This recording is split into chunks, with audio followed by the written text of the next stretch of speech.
아니 제가 무슨 틀린 얘기한 게 뭐가 있어요? 다 지금 범죄 혐의로 재판받고 있는 건데 남은 범죄 혐의로 재판받으면 확정적 사실처럼 얘기하고 자기 당 대표는 그렇게 하면 안 된다는 무슨 법이라도 있어요? 예? 내로남불도 좀 적당히 하세요. 적당히. 근데 이제 질문. 강도현 차관님. 네. 네, 의원님. 이재명 대표가 그 얘기했어요. 엔비디아 만들어서 제2의 엔비디아 만들어서 70%는 민간이 가지고 30%는 국민 모두가 나눠 가지면 세금 덜 내도 되지 않냐 이렇게 얘기했어요. 이 얘기 맞는 얘기입니까? 뭐 여러 가지 맥락에서 하신 것으로 알고 있습니다.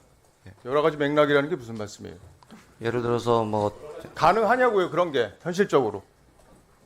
사실은 TSMC도 대만의 정부가 출자했던 부분으로 시작했던 부분이 있는 부분이 있고요. 그래서 여러 가지 상황에 있어서 가능하다 이 얘기죠? 뭐 여러 가지 방식들이 있지 않을까 하는 예. 그 중에 하나의 말씀이 있습니다. 알겠습니다. 그러면 예. 지금 민주당에서 52시간 이거 유연하게 하는 반도체 특별법에 대해서 지금 어쨌든 거부를 한 상황이잖아요. 이재명 대표가 이거 해줄 것처럼 얘기하다가 안 해주는 걸로 방향을 선회했고 이게 민주노총이 뒤에서 작업을 한 게 아니냐 이런 의혹들이 지금 있는 상황이죠. 52시간 제도 이거 없이 제2의 엔비디아 가능합니까?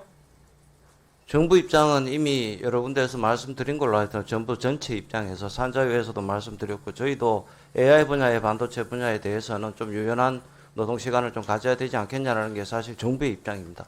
저희 입장뿐만이 아니고. 그러니까 엔비디아 같은 세계적인 기업을 만들려면 그게 말이 쉽지. 세계 최고의 지금 반도체 기업 아닙니까? 그런데 그런 기업을 지금 현재 노동시간 시스템에서 가능하냐 이거예요. 정부의 입장 그동안에 밝혀온 거 말고 엔비디아의 제2의 엔비디아를 한국에 만들려면 그런 현재의 제도로 가능하냐는 말씀을 여쭙는 거예요. 저희는 노동의 유연성이 좀 필요하다고 판단합니다. 반도체나 AI 분야에 대해서. 그게 불가능하다는 거죠. 현실적으로. 아니, 노동의 유연성이 필요하고 거기에 대해 조금 더 탄력적으로 운영해 주신다면 예. 오히려 많은 그 경쟁력을 갖고 있지 않을까 이렇게 생각합니다. 그 이재용 소카 회장이 어제 얘기한 거 혹시 보셨습니까? 예, 뉴스 통해서 잠시 들었습니다. 예, 거기서 그런 지적을 했어요. 이 타다금지법 민주당이 5년 전에 만들어가지고 혁신을 하지 못하도록 이 박홍근 의원이 대표 발의한 법안인데 이렇게 해가지고 혁신 기업이 나오지 못하도록 민주당이 만들어 놓고 그것도 반성 한마디 없이 어떻게 이렇게 제2의 엔비디아를 만들어서 국민한테 주식을 나눠주자는 얘기를 할 수 있냐. 이 말뜻을 가만히 보면 전형적으로 선거 전에 있는 포퓰리즘적인 얘기다. 저는 그렇게 판단이 되는데 어떻게 보세요? 공직자가 이렇게 여야에 이런 말씀을 주셨을 때 답변하기가 참 곤란한데요. 예, 하세요. 소신껏 말씀하세요. 일단 혁신적인 문제에 있어서는 혁신이 계속 필요하다고 생각합니다. 그런 점에서 여러 가지 이야기들이 있을 수 있고 또 혁신적 모델을 개발하고 그럼 우리나라의 혁신이 좀 부족한 부분은 사실이고 여러 가지 제도 개선이 필요하다고 생각합니다. 예. 성관이 사무총장님. 예. 네. 정치인들이랑 통화하세요? 정치인들하고 상임위 위원장과 양당 간사하고는 통화한 적이 있습니다. 예. 그러면 김세환 전 사무총장이 2022년 3월, 6월 이때 대선하고 지방선거 있을 때죠. 이때 정치인들하고 통화한 거 본인이 인정한 거 알고 계시죠? 누구랑 통화했는지 혹시 들으셨어요?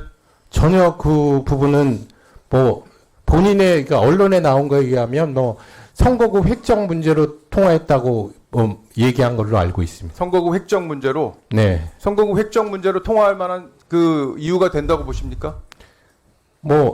지금 현재 체제로는 총장이 그 선거구 획정 그 위원회의 업무를 담당하지 않습니다. 지금은 차장이 그렇죠. 선거구를 근데 담당하기 왜 때문에 전화도 이게 본인 명의가 아니고 선관위 명의였고 이걸 또 나중에 다 포렌식해서 집에 가져갔다가 포렌식해서 네, 그 부분 그 부분 자체가 저도 이해가 안 갑니다. 그 부분은 기본적으로 잘못된 거라고 저는 생각하고 있습니다.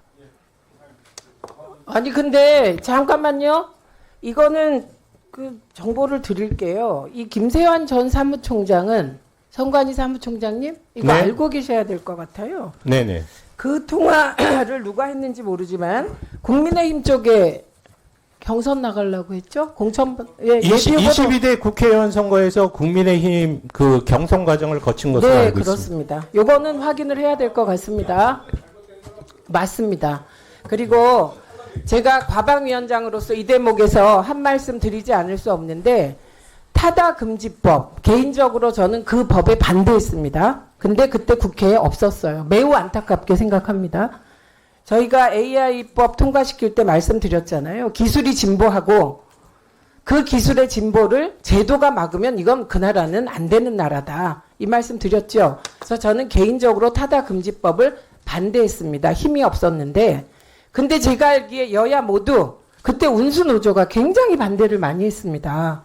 그래서 이거는 정파적인 문제가 아니라 국회가 그 조직적인 외부 압력에 대하여 저는 잘못된 태도를 취하지 않았나라고 생각합니다.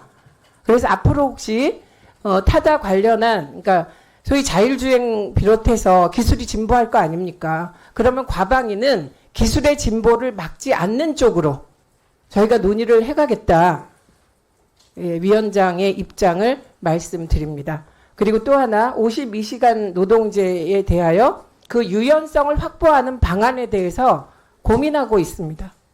이게 일도 양단으로 넣는다 안 넣는다 이렇게 계속 가면 평행선이지 않습니까? 근데 분명히 보상 기간을 한 달에서 석 달로 한다거나 뭔가 최소한 노사가 합의할 수 있는 안이 있지 않을까? 예, 같이 고민해 주시고 과기부도 고민해 주시기 바랍니다. 알겠습니다, 위원장. 네, 이렇게 정리하겠습니다. 예.